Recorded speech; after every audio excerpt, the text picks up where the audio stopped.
आपलं लिखले काय गाड़ी लावायची नाही परत. अरे मराठीत बोल, मराठीत बोल, मराठीत बोल. अरे इधर देख ना तू, उधर मत दे. रस्त्याच्या मध्ये गाडी लावून नाव काय? नाव काय? नाव काय? नाव काय? चल चल गाडी काढ, चल गाडी काढ, गाडी काढ.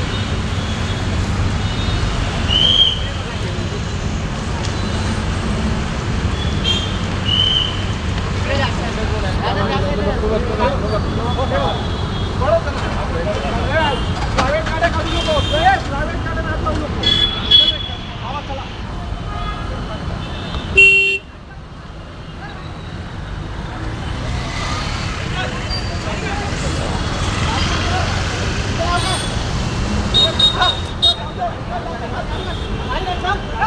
गाडी काढ. काय बोलला तरी परत बोलतो.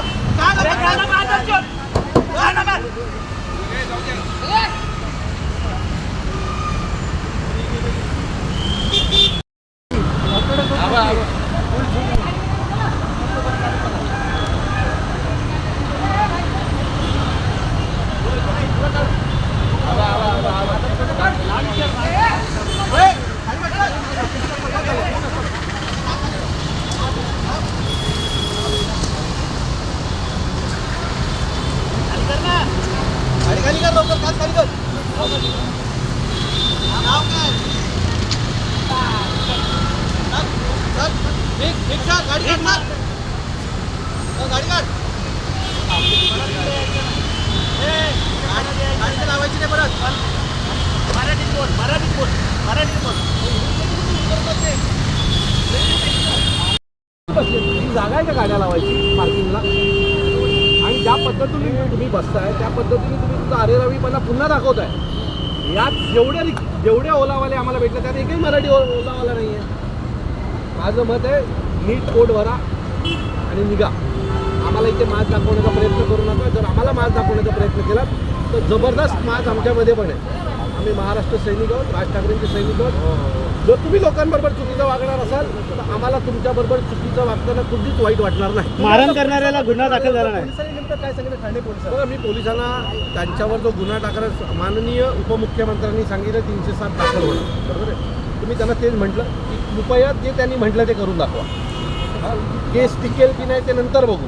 पण आता त्यांना एक भीती बसली पाहिजे की जर अशा प्रकारची कुठलीही घटना आम्ही केली तर आमच्यावर कायद्याचा बडगा बसतो हे दाखवण्याची एक चांगली संधी आहे.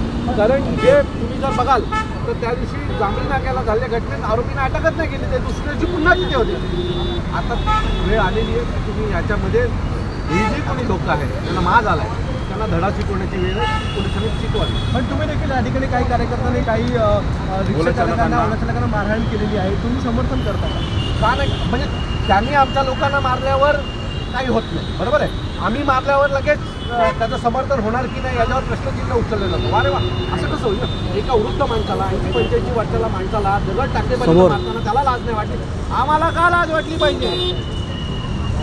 आणि मग यातनं एक प्रवृत्ती तयार होते ज्यांना जागेवरच ठेचलं पाहिजे. काय व्हायचं? आता परिवहन मंत्री म्हणतात की कुठेतरी त्यांना सूट दिलेली आहे मराठी शिकण्यासाठी.